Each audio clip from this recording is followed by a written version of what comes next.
ನಮಸ್ಕಾರ. ನಾವೆಲ್ಲರೂ ದಿನಕ್ಕೆ ಸಾವಿರಾರು ಬಾರಿ ನಾನು ಅನ್ನೋ ಪದ ಬಳಸ್ತೀವಿ. ನಾನು ನೋಡಿದೆ, ನನಗೆ ಬೇಕು, ನನ್ನ ಹೆಸರು. ಆದರೆ ಒಂದು ಕ್ಷಣ ಯೋಚನೆ ಮಾಡಿ, ಈ ನಾನು ಅಂದ್ರೆ ಯಾರು? ನಮ್ಮ ಶರೀರವೇ, ನಮ್ಮ ಯೋಚನೆಗಳೇ, ಅಥವಾ ಇದಕ್ಕೂ ಮೀರಿದ ಬೇರೆ ಏನಾದರೂ ಇದೆಯಾ? ಇವತ್ತು ನಾವು ಇದೇ ಒಂದು ದೊಡ್ಡ ಪ್ರಶ್ನೆಯ ಬೆನ್ನು ಹತ್ತಿ ಹೊಟ್ಟಿದ್ದೀವಿ. ಈ ನಮ್ಮ ಪಯಣಕ್ಕೆ ದಾರಿದೀಪ ಗಾಯತ್ರಿ ಚೈತನ್ಯ ಅನ್ನೋ ಗ್ರಂಥ. ಹೌದು, ಈ ಗ್ರಂಥದ ಆಧಾರದ ಮೇಲೆ ಭಾರತೀಯ ತತ್ವಶಾಸ್ತ್ರದಲ್ಲಿ ಆತ್ಮ ಅನ್ನೋ ಪರಿಕಲ್ಪನೆಯನ್ನ ಹೇಗೆ ನೋಡಲಾಗಿದೆ ಅಂತ ಅರ್ಥ ಮಾಡ್ಕೊಳ್ಳೋಣ. ಇದು ಕೇವಲ ಒಂದು ಶಬ್ದವಲ್ಲ, ಇದೊಂದು ದೊಡ್ಡ ಜಗತ್ತು. ಈ ಜಗತ್ತಿನೊಳಗೆ ಇಳಿದು ಅದರ ಬೇರೆ ಬೇರೆ ಆಯಾಮಗಳನ್ನ ನೋಡೋಣ. ಸರಿ, ಹಾಗಿದ್ರೆ ಮೊದಲನೇ ಹೆಜ್ಜೆಯಿಂದಲೇ ಶುರು ಮಾಡೋಣ. ಆತ್ಮ ಅಂದ್ರೆ ಏನು? ಗಾಯತ್ರಿ ಚೈತನ್ಯದಲ್ಲಿ ಒಂದು ವ್ಯಾಖ್ಯಾನ ಇದೆ, ಆಪೋತೀತೀತ್ಯಾತ್ಮ. ಇದು ಕೇಳೋಕ್ ಸ್ವಲ್ಪ ಕ್ಲಿಷ್ಟವಾಡಿದೆ. ಇದರ ಅರ್ಥ ಏನು? ಅದರ ಸರಳ ಅರ್ಥ ಎಲ್ಲೆಲ್ಲಿಯೂ ತುಂಬಿರುವುದು ಅಥವಾ ಹರಡಿರುವುದು ಅಂತ. ಓಕೆ, ಅಂದ್ರೆ ಒಂದು ಕೋಣೆಯಲ್ಲಿರೋ ಖಾಲಿ ಜಾಗದ ಹಾಗೆನಾ? ಆ ಜಾಗ ಎಲ್ಲವನ್ನೂ ತುಂಬಿಕೊಂಡಿರುತ್ತೆ ಮತ್ತು ಕುರ್ಚಿ ಟೇಬಲ್ ಎಲ್ಲವೂ ಆ ಜಾಗದ ಒಳಗೆ ಇರುತ್ತೆ. ಆ ತರಹದ ಒಂದು ಕಲ್ಪನೆನಾ? ಅತ್ಯುತ್ತಮವಾದ ಹೋಲಿಕೆ. ಬಹುತೇಕ ಹಾಗೆಯೇ. ಅದಕ್ಕಾಗಿಯೇ ನಮ್ಮ ಉಪನಿಷತ್ಗಳು ಇದೇ ಆತ್ಮಕ್ಕೆ ಹಲವಾರು ಹೆಸರುಗಳನ್ನ ಕೊಟ್ಟಿವೆ. ಒಂದೊಂದು ಹೆಸರು ಅದರ ಒಂದೊಂದು ಗುಣವನ್ನ ಹೇಳುತ್ತೆ. ಹೌದು, ಆ ಪಟ್ಟಿ ಗಾಯತ್ರಿ ಚೈತನ್ಯದಲ್ಲಿ ಇದೆ. ಅದನ್ನೊಮ್ಮೆ ನೋಡೋಣ. ಖಂಡಿತ. ಉದಾಹರಣೆಗೆ ಆತ್ಮ ಉಪನಿಷತ್ತು ಇದನ್ನು ಸತ್ಯಸ್ಯ ಸತ್ಯಂ ಅಂತ ಹೇಳುತ್ತೆ. ಸತ್ಯಕ್ಕೂ ಸತ್ಯವಾದದ್ದು. ಹೌದು. ಅದೇ ರೀತಿ ಐತರೇಯ ಉಪನಿಷತ್ತಿನಲ್ಲಿ ಪ್ರಜ್ಞಾನಂ ಅಂದ್ರೆ ಅರಿವಿನ ಮೂಲ ಶಕ್ತಿ ಅಂತ ಕರೆಯಲಾಗಿದೆ. ಇದೇ ರೀತಿ ಬೃಹದಾರಣ್ಯಕದಲ್ಲಿ ಪ್ರಾಣ ಅಂತ, ಮುಂಡಕ ಉಪನಿಷತ್ತಿನಲ್ಲಿ ಪರಮಾತ್ಮ ಅಂತ ಬೇರೆ ಬೇರೆ ಹೆಸರುಗಳಿವೆ. ಒಂದೇ ನಿಮಿಷ, ಆ ಪಟ್ಟಿಯಲ್ಲಿರೋ ಎರಡೇ ಹೆಸರುಗಳು ನನಗೆ ಬಹಳ ವಿಭಿನ್ನವಾಗಿ ಕಾಣಿಸ್ತಿವೆ. ಒಂದು ಕಡೆ ಪ್ರಾಣ ಅಂದ್ರೆ ಜೀವದ ಉಸಿರು ಅಂತ ಹೇಳಿದ್ರಿ, ಇದು ತುಂಬಾ ಭೌತಿಕವಾದದ್ದು. ಇನ್ನೊಂದು ಕಡೆ ಪರಮಾತ್ಮ ಅಂದ್ರೆ ಪರಮಚೈತನ್ಯ, ಇದು ಸಂಪೂರ್ಣವಾದಿ ಅಭೌತಿಕ. ಒಂದೇ ತತ್ವಕ್ಕೆ ಇಷ್ಟೊಂದು ವಿರುದ್ಧವಾದ ಹೆಸರುಗಳೇಕೆ? ಇದರಲ್ಲಿ ಏನಾದ್ರೂ ಆಳವಾದ ಅರ್ಥ ಇದೆಯಾ? ಬಹಳ ಮುಖ್ಯವಾದ ಪ್ರಶ್ನೆ ಇದು. ಇದು ಬೇರೆ ಬೇರೆ ಹಂತದ ಅರಿವನ್ನು ತೋರಿಸುತ್ತೆ. ಆರಂಭಿಕ ಸಾಧಕನಿಗೆ ತನ್ನ ಇರುವಿಕೆಗೆ ಉಸಿರೇ ಆಧಾರ, ಹಾಗಾಗಿ ಅವನಿಗೆ ಪ್ರಾಣವೇ ಆತ್ಮ. ಆದ್ರೆ ಜ್ಞಾನದ ಪಯಣದಲ್ಲಿ ಮುಂದೆ ಸಾಗಿದಂತೆ ಈ ಪ್ರಾಣಕ್ಕೂ ಆಧಾರವಾದ ಒಂದು ದೊಡ್ಡ ಚೈತನ್ಯವಿದೆ ಅನ್ನೋ ಅರಿವಾಗುತ್ತೆ. ಆಗ ಅದೇ ಆತ್ಮ ಪರಮಾತ್ಮನಾಗಿ ಕಾಣಿಸುತ್ತೆ. ದಾರಿ ಬೇರೆ, ಆದ್ರೆ ಗುರಿ ಒಂದೇ. ಅದ್ಭುತ. ಇಷ್ಟೆಲ್ಲ ವಿವರಣೆಗಳ ನಂತರ ಗಾಯತ್ರಿ ಚೈತನ್ಯ ಒಂದು ಸರಳವಾದ ಸಮೀಕರಣ ಕೊಡುತ್ತೆ. ಬ್ರಹ್ಮ = ಆತ್ಮ = ಶರೀರವನ್ನು ಸಚೇತಗೊಳಿಸುವುದು. ಅಂದ್ರೆ ನಮ್ಮ ದೇಹವನ್ನು ಜೀವಂತವಾಗಿರಿಸುವ ಶಕ್ತಿಯೇ ಆತ್ಮ. ಇದರ ಸ್ವರೂಪ ಸತ್ ಚಿತ್ ಆನಂದ ಅಂತನೂ ಹೇಳಲಾಗಿದೆ. ಈ ಮೂರು ಪದಗಳನ್ನು ಸ್ವಲ್ಪ ವಿವರಿಸಬಹುದಾ? ಸತ್, ಚಿತ್, ಆನಂದ. ಸತ್ ಅಂದ್ರೆ ಅಸ್ತಿತ್ವ, ಅಂದ್ರೆ ಇರುವುದು. ಅದು ಎಂದಿಗೂ ನಾಶವಾಗದ್ದು. ಚಿತ್ ಅಂದ್ರೆ ಅರಿವು ಅಥವಾ ಚೈತನ್ಯ, ಎಲ್ಲವನ್ನೂ ತಿಳಿಯುವ, ನೋಡುವ ಶಕ್ತಿ. ಆನಂದ ಅಂದ್ರೆ ಪರಿಪೂರ್ಣವಾದ ಸಂತೋಷ. ಇದು ಯಾವುದೇ ಹೊರಗಿನ ವಸ್ತುವಿನಿಂದ ಬರುವ ಸುಖವಲ್ಲ, ತನ್ನಲ್ಲೇ ಇರುವ ಸಹಜ ಸ್ಥಿತಿ. ಇವು ಮೂರು ಬೇರೆ ಬೇರೆ ಗುಣಗಳಲ್ಲ, ಒಂದೇ ಸತ್ಯದ ಮೂರು ಮುಖಗಳು. ನೀರು ಹೇಗೆ ದ್ರವ, ಘನ, ಅನಿಲ ರೂಪದಲ್ಲಿರುತ್ತೋ ಹಾಗೆ ಆತ್ಮದ ಸ್ವರೂಪ ಈ ಮೂರರ ಸಂಗಮ. ಓಕೆ, ಹಾಗಿದ್ರೆ ಈ ಆತ್ಮದ ಗುಣಲಕ್ಷಣಗಳ ಬಗ್ಗೆ ಮಾತಾಡೋಣ. ಗಾಯತ್ರಿ ಚೈತನ್ಯದಲ್ಲಿ ಇದನ್ನು ವಿವರಿಸುವಾಗ ಹೆಚ್ಚಾಗಿ ಅದು ಏನಲ್ಲ ಅಂತ ಹೇಳಲಾಗಿದೆ. ಉದಾಹರಣೆಗೆ ಮೊದಲನೇದು ಅಗ್ರಾಹ್ಯ, ಅಂದ್ರೆ ಇಂದ್ರಿಯಗಳಿಗೆ ನಿಲುಕದ್ದು. ಆದರೆ ನಾವು ಜಗತ್ತಿನ ಅರ್ಥ ಮಾಡ್ಕೊಳ್ಳೋದೇ ನಮ್ಮ ಕಣ್ಣು, ಕಿವಿ, ಮೂಗಿನಿಂದ. ಹಾಗಿದ್ರೆ ನಮ್ಮ ಇಂದ್ರಿಯಗಳಿಗೆ ಸಿಗದ ವಸ್ತುವನ್ನು ನಾವು ಹೇಗೆ ತಾನೇ ಅರಿಯೋದು? ಇದೊಂದು ದೊಡ್ಡ ವಿರೋಧಾಭಾಸದಂತೆ ಕೇಳಿಸ್ತಿದೆ. ನಿಜ. ಯಾಕಂದ್ರೆ ನಾವು ಯಾವಾಗ್ಲೂ ವಸ್ತುಗಳನ್ನ ಅವುಗಳ ಆಕಾರ, ಬಣ್ಣ, ಶಬ್ದದಿಂದ ಗುರುತಿಸಿ ಅಭ್ಯಾಸ. ಆದ್ರೆ ಆತ್ಮ ಒಂದು ವಸ್ತುವಲ್ಲ, ಅದೊಂದು ತತ್ವ. ಒಂದು ಉದಾಹರಣೆ ನೋಡಿ. ನಿಮ್ಮ ಕಣ್ಣು ಎಲ್ಲವನ್ನೂ ನೋಡುತ್ತೆ, ಆದ್ರೆ ಕಣ್ಣು ತನ್ನನ್ನೇ ತಾನು ನೋಡ್ಕೊಳ್ಳೋಕ್ಕಾಗುತ್ತಾ? ಇಲ್ಲ, ಆಗಲ್ಲ. ಹಾಗೆಯೇ ಯಾವ ಚೈತನ್ಯದ ಕಾರಣದಿಂದ ನಮ್ಮ ಇಂದ್ರಿಯಗಳು ಕೆಲಸ ಮಾಡುತ್ತವೋ ಆ ಚೈತನ್ಯವನ್ನ ಇಂದ್ರಿಯಗಳಿಂದ ಗ್ರಹಿಸಲು ಸಾಧ್ಯವಿಲ್ಲ. ಅದನ್ನ ಕೇವಲ ಅನುಭವದಿಂದ ಅರಿಯಬೇಕು. ಸರಿ, ಮುಂದಿನ ಗುಣ ಅಶೀರ್ಯ ಅಂದ್ರೆ ನಾಶವಾಗದ್ದು, ಮತ್ತು ಅಸಂಗ ಅಂದ್ರೆ ಯಾವುದೇ ಬಂಧನವಿಲ್ಲದ್ದು. ಈ ಅಸಂಗ ಅನ್ನೋದು ತುಂಬಾ ಆಸಕ್ತಿಕರವಾಗಿದೆ. ಹೌದು, ಇದಕ್ಕೆ ಒಂದು ಸುಲಭ ಉದಾಹರಣೆ ಕೊಡಬಹುದು. ಸಿನಿಮಾದ ಪರದೆಯನ್ನ ಯೋಚಿಸ್ಕೊಳ್ಳಿ. ಆ ಪರದೆಯ ಮೇಲೆ ಬೆಂಕಿಯ ದೃಶ್ಯ ಬರಬಹುದು, ಪ್ರವಾಹದ ದೃಶ್ಯ ಬರಬಹುದು, ಅಥವಾ ಒಂದು ಪ್ರೇಮ ಕಥೆ ಬರಬಹುದು. ಆದ್ರೆ ಆ ಬೆಂಕಿಯಿಂದ ಪರದೆ ಸುಟ್ಟು ಹೋಗುತ್ತಾ? ಅಥವಾ ಪ್ರವಾಹದಿಂದ ಒದ್ದೆ ಆಗುತ್ತಾ? ಇಲ್ಲ, ಖಂಡಿತ ಇಲ್ಲ. ಅದು ಎಲ್ಲವನ್ನೂ ತೋರಿಸುತ್ತೆ, ಆದ್ರೆ ಯಾವುದಕ್ಕೂ ಅಂಟಿಕೊಳ್ಳೋದಿಲ್ಲ, ಯಾವುದರಿಂದಲೂ ಪ್ರಭಾವಿತವಾಗೋದಿಲ್ಲ. ಗಾಯತ್ರಿ ಚೈತನ್ಯದ ಪ್ರಕಾರ ನಮ್ಮ ನಿಜವಾದ ಸ್ವರೂಪವಾದ ಆತ್ಮ ಕೂಡ ಆ ಪರದೆಯ ಹಾಗೆ. ಸುಖ, ದುಃಖ, ನೋವು, ನಲಿವು ಎಲ್ಲವೂ ಅದರ ಮೇಲೆ ಹಾದು ಹೋಗುವ ದೃಶ್ಯಗಳಿದ್ದಂತೆ. ಇದು ಕೇಳೋಕೆ ಚೆನ್ನಾಗಿದೆ, ಆದ್ರೆ ಕೊನೆಯ ಗುಣ ಅಸಿತ. ಅಂದ್ರೆ ಅದು ವ್ಯಥೆ ಪಡುವುದಿಲ್ಲ, ದುಃಖಿಸುವುದಿಲ್ಲ. ಇದು ಒಪ್ಪಿಕೊಳ್ಳೋಕೆ ಸ್ವಲ್ಪ ಕಷ್ಟ. ಯಾಕಂದ್ರೆ ನೋವು, ಸಂತೋಷ, ದುಃಖ ಇವೆಲ್ಲವೂ ನಮ್ಮ ಬದುಕಿನ ಭಾಗ ಅಲ್ವಾ? ಹಾಗಿದ್ರೆ ನಮ್ಮ ಮೂಲ ಸ್ವರೂಪಕ್ಕೆ ಈ ಯಾವುದೇ ಭಾವನೆಗಳೇ ಇಲ್ವಾ? ಅದು ಭಾವಶೂನ್ಯವೇ? ಉತ್ತಮವಾದ ಪ್ರಶ್ನೆ. ಇಲ್ಲಿ ಸೂಕ್ಷ್ಮವಾದ ವ್ಯತ್ಯಾಸವಿದೆ. ಆತ್ಮಕ್ಕೆ ವ್ಯಥೆ ಇಲ್ಲ ಅಂದ್ರೆ ಅದು ಭಾವಶೂನ್ಯ ಅಂತಲ್ಲ.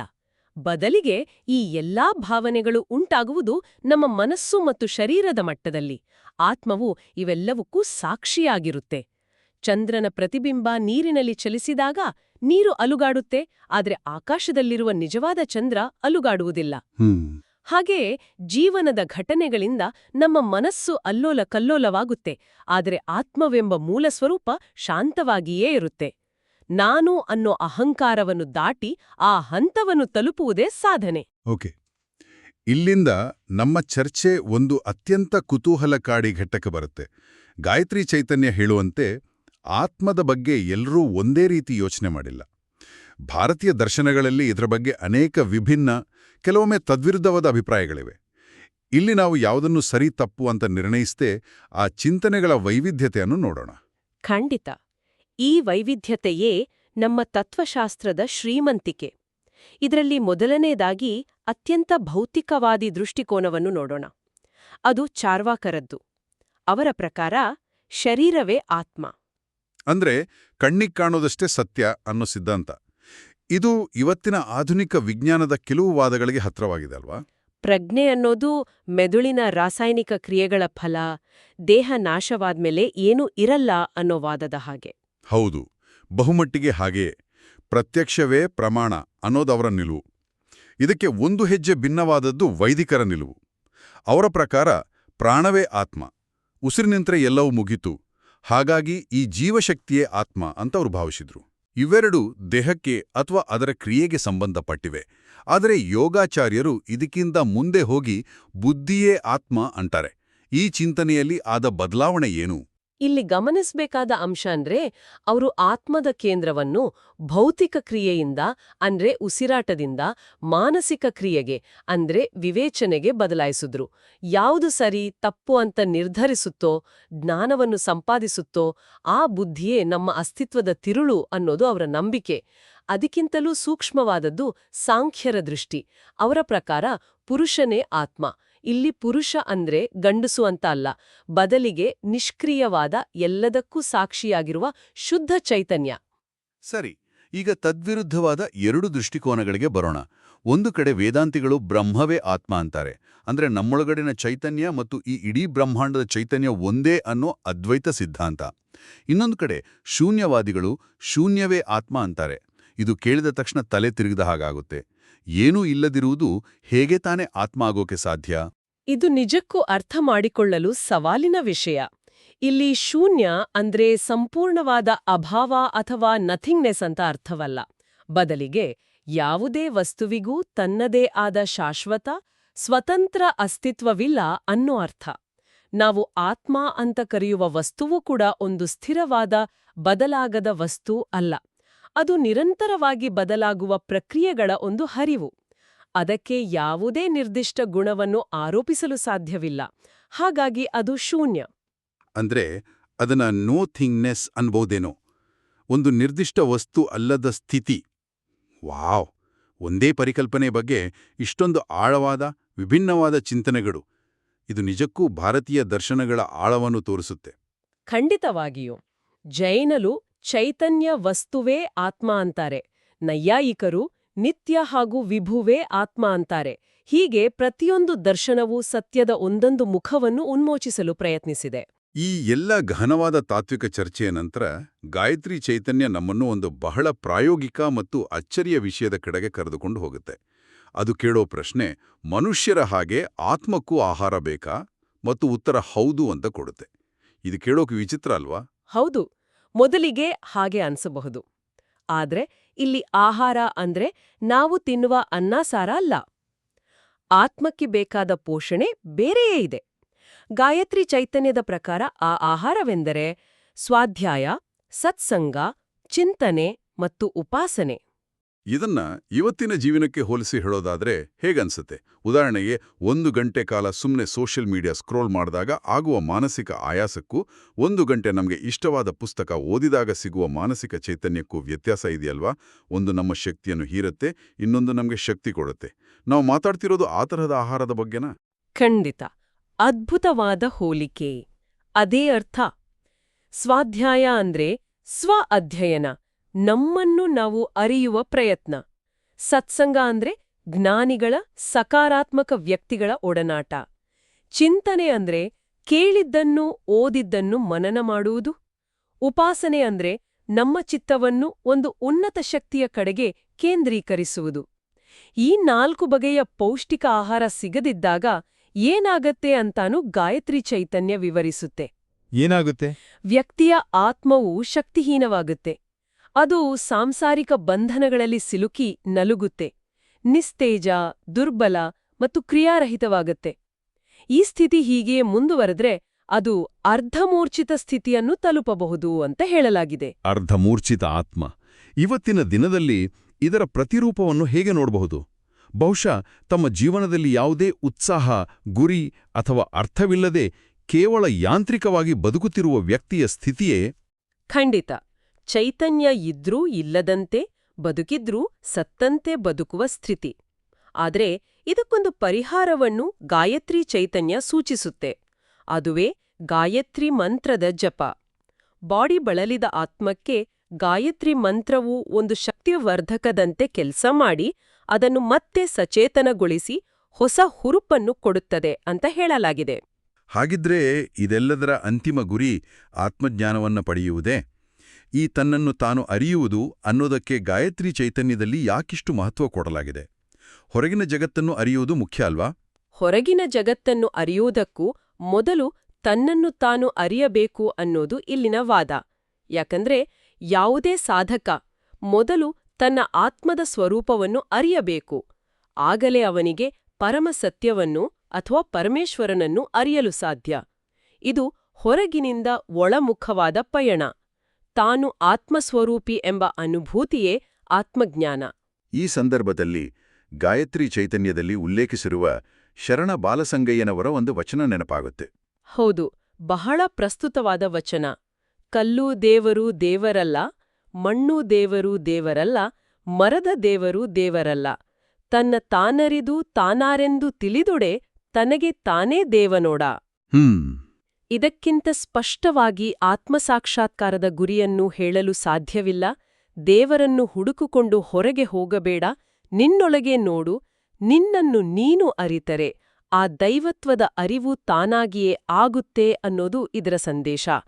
ಇದು ದೇವರ ಮೇಲಿನ ನಂಬಿಕೆಯನ್ನು ತಿರಸ್ಕರಿಸ್ತಿಲ್ಲ, ಬದಲಿಗೆ ದೇವರನ್ನು ಹುಡುಕುವ ದಾರಿಯನ್ನು ಬದಲಿಸುತ್ತಿದೆ. ಈಗ ನಮ್ಮ ಚರ್ಚೆಯ ಕೊನೆಯ ಭಾಗಕ್ಕೆ ಬರೋಣ. ಗಾಯತ್ರಿ ಮಂತ್ರಕ್ಕೂ ಆತ್ಮಕ್ಕೂ ಇರುವ ನೇರವಾದ ಸಂಬಂಧ.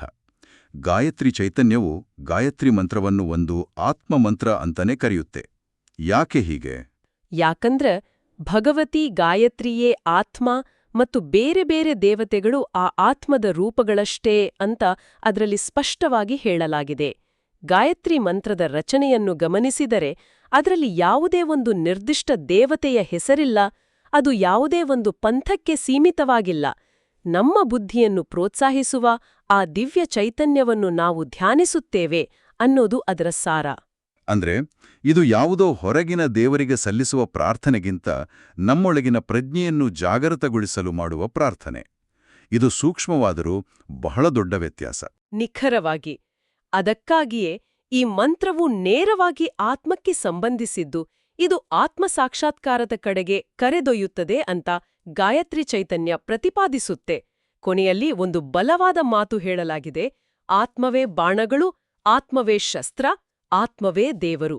ಎಲ್ಲವೂ ಆತ್ಮವೇ. ಎಲ್ಲವೂ ಆತ್ಮವೇ. ಹೌದು. ಅಂದರೆ ಸಾಧನೆ, ಸಾಧಕ ಮತ್ತು ಗುರಿ ಈ ಮೂರೂ ಕೂಡ ಆತ್ಮವೇ ಆಗಿದೆ. ಇಂದು ನಾವು ಆತ್ಮ ಎಂಬ ಪರಿಕಲ್ಪನೆಯ ಬಗ್ಗೆ ಒಂದು ಆಳವಾದ ಪ್ರಯಾಣವನ್ನೇ ಮಾಡಿದ್ದೇವೆ. ಅದರ ಅರ್ಥದಿಂದ ಹಿಡಿದು ಅದರ ಗುಣಲಕ್ಷಣಗಳು, ಅದರ ಬಗ್ಗೆ ಇರುವ ವಿಭಿನ್ನ ತಾತ್ವಿಕ ದೃಷ್ಟಿಕೋನಗಳು, ಆತ್ಮಕ್ಕೆ ಬೇಕಾದ ಪೋಷಣೆ ಮತ್ತು ಕೊನೆಗೆ ಆತ್ಮಜ್ಞಾನದ ಮಹತ್ವದವರೆಗೆ ಗಾಯತ್ರಿ ಚೈತನ್ಯದ ಬೆಳಕಿನಲ್ಲಿ ನೋಡಿದೆವು. ಈ ಇಡೀ ಚರ್ಚೆಯ ಸಾರಾಂಶವನ್ನು ಒಂದೇ ವಾಕ್ಯದಲ್ಲಿ ಹಿಡಿದಿಡುವುದಾದರೆ, ಬ್ರಹ್ಮಾಂಡವನ್ನು ಅರಿಯುವ ಪಯಣವು ತನ್ನನ್ನು ತಾನು ಅರಿಯುವುದರಿಂದಲೇ ಪ್ರಾರಂಭವಾಗುತ್ತದೆ. ಹೊರಗಿನ ಪ್ರಪಂಚದ ರಹಸ್ಯಗಳನ್ನು ಭೇದಿಸುವ ಮೊದಲು ನಮ್ಮೊಳಗಿನ ಈ ಚೈತನ್ಯದ ರಹಸ್ಯವನ್ನು ಅರಿಯುವುದು ಬಹುಶಃ ಮೊದಲನೇ ಮತ್ತು ಅತಿ ಮುಖ್ಯವಾದ ಹೆಜ್ಜೆ.